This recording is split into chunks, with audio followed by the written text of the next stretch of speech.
Hello and welcome to another edition of Unrendered. On this edition, I have the esteemed guest and pleasure to have Dr. the Honorable Ralph E. Gonsalves here in the studios with us. Of course, he's no stranger, but we tend to cycle him a year at a time, and that time has come again.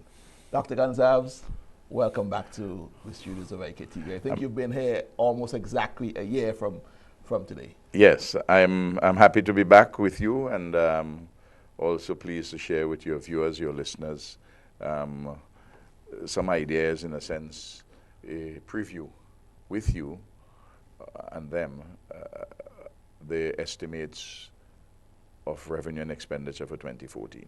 And of course, we at IKtv always appreciate you coming here to break the news first. So thanks for that privilege. Now, I want to start off this interview by asking you, an underpinning question.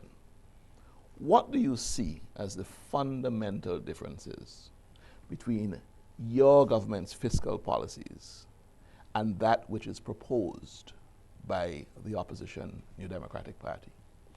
Well, the arguments are very clear.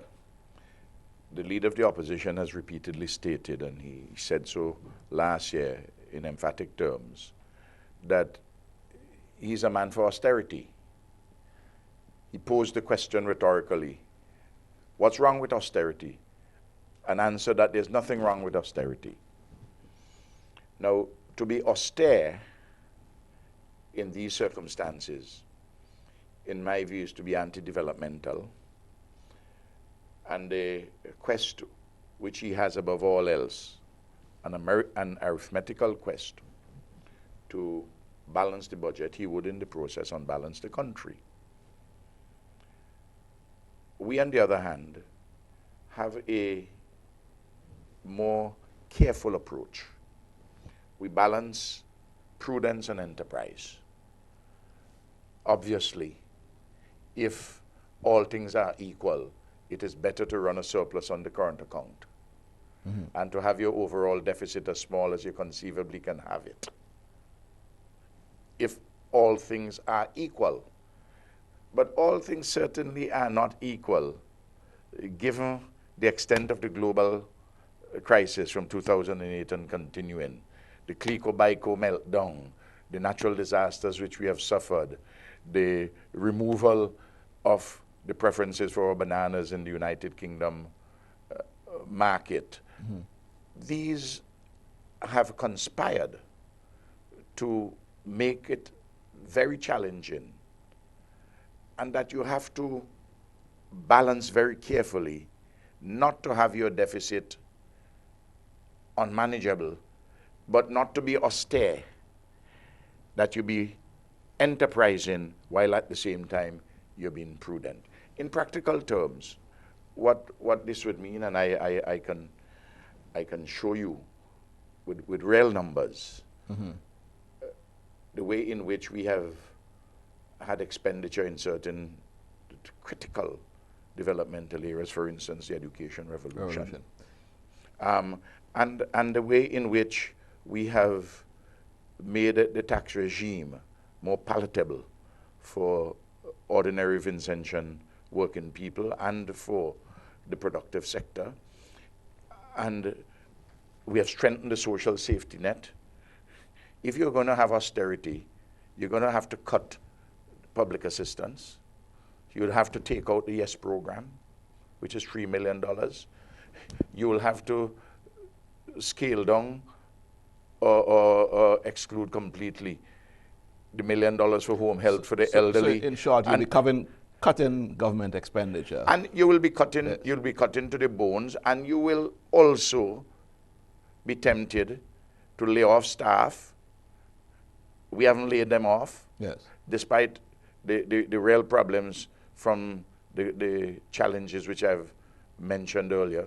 They will probably want to go to make sure that public servants who get increments, you don't give them any increments at all.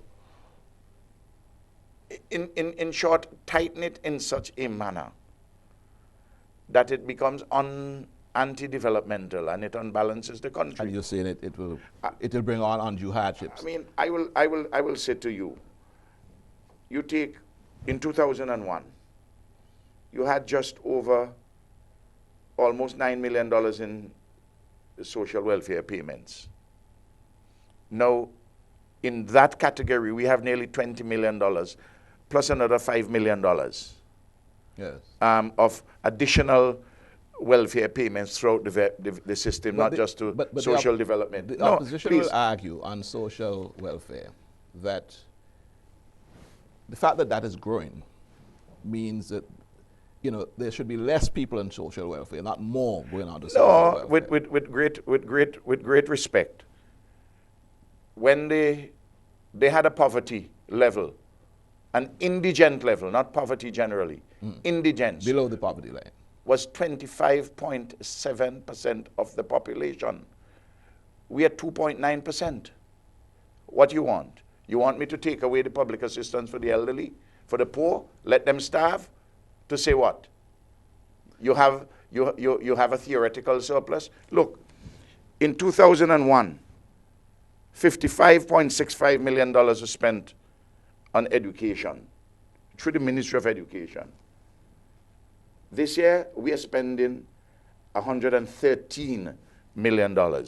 You can go through the various numbers. In primary education, they spend $29 million.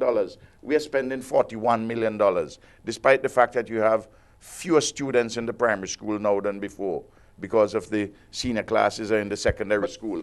And secondary school was $12.8 million in 2001.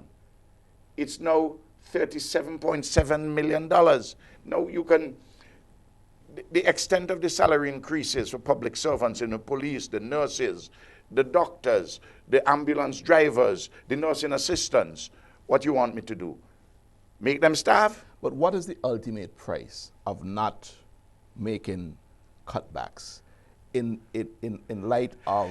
No, you get me wrong. I'm not. Yes. In our current budget for 2014, or which I would lay on Tuesday, the estimates, there are no new programs,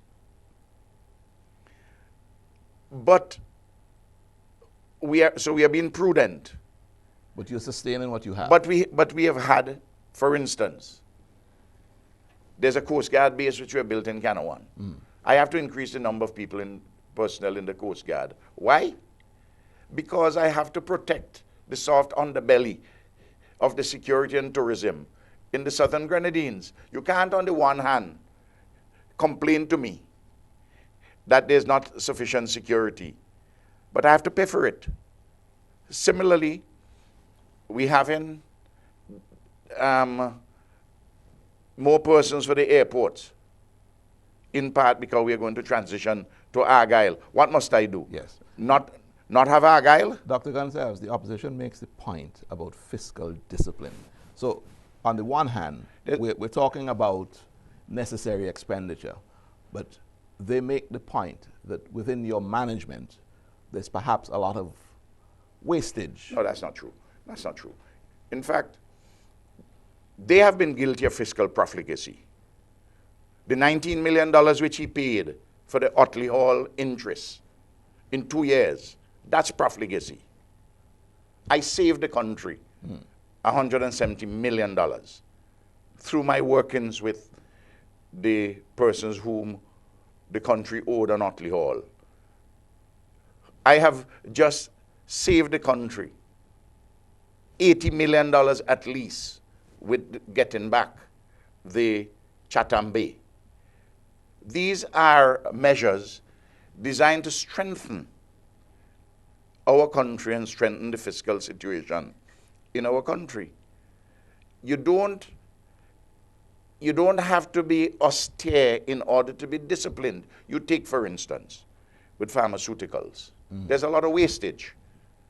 We have put in place a health management information system, which costs us money, but the health management information system would, over the medium term and certainly the longer term, save us money by cutting out waste. And I'm always on the hunt to cut out waste in the public service. let me bring the point, and it may sound very simplistic, but let me just bring the point about certain physical things that people see.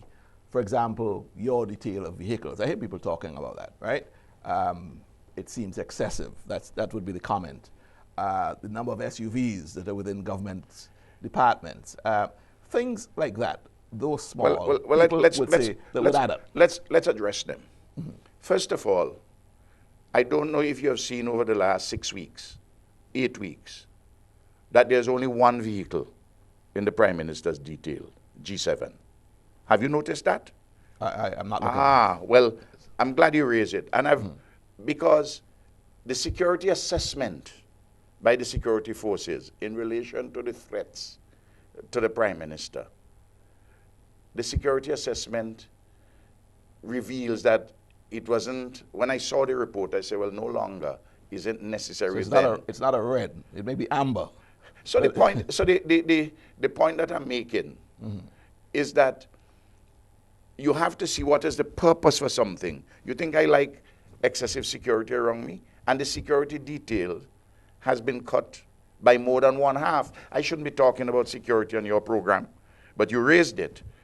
We're talking about fiscal discipline. Yeah. I think these are the points that the opposition brings up all the time. You raised it. Yes. You raised it. But I have to explain robustly to you that I don't determine the number of vehicles I have around me in a security detail. That's the business of the Commissioner of Police and those who are entrusted with my security on behalf of the people of St. Vincent and the Grenadines. Yes. But when I get the periodic security reports. I don't want to go into the details as to why there's an assessment now, which shows that the threat is diminished. But it is what it is. It is what it is. Yes. The threat has diminished.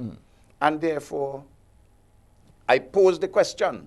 I said, well, therefore, I don't need more than one vehicle now then. Right. And I don't need to have the size of the security. We can slash it, so which has happened. Wait, Yes, I'm answering you. In the case of vehicles, when the NDP was in office, you used to see ministers driving SUVs. I want anybody to tell me over the last 12 and a half, almost 13 years, if they saw one minister driving a government SUV. I want you to ask. I want you to answer that. Then, I want you to ask you this. Tell me where any ULP minister has misused government vehicles, as used to happen in the past. We have strengthened the number of vehicles. Tony, they can't have it both ways, you know. Linton Lewis asks me why I don't have more vehicles for the police in Calico. Now, you get SUVs for the police. They are the better vehicles for our roads and all the practical circumstances. So you can't on one hand ask me for more vehicles in Calico, and then on the other hand complain that there are too many vehicles around. Dr. Gonsalves, we're at the end of this section. When we come back, we'll pick up the whole, we'll get our minds back into the estimates. I think you have been sufficiently explanatory on the business of, or in your defense anyway, your fiscal discipline. So let's get back on track when we come back from the break. Thank you. This is Unrendered on IKtv. My guest is the Honorable Prime Minister, the Honorable Ralph Gonsalves. More when we come back.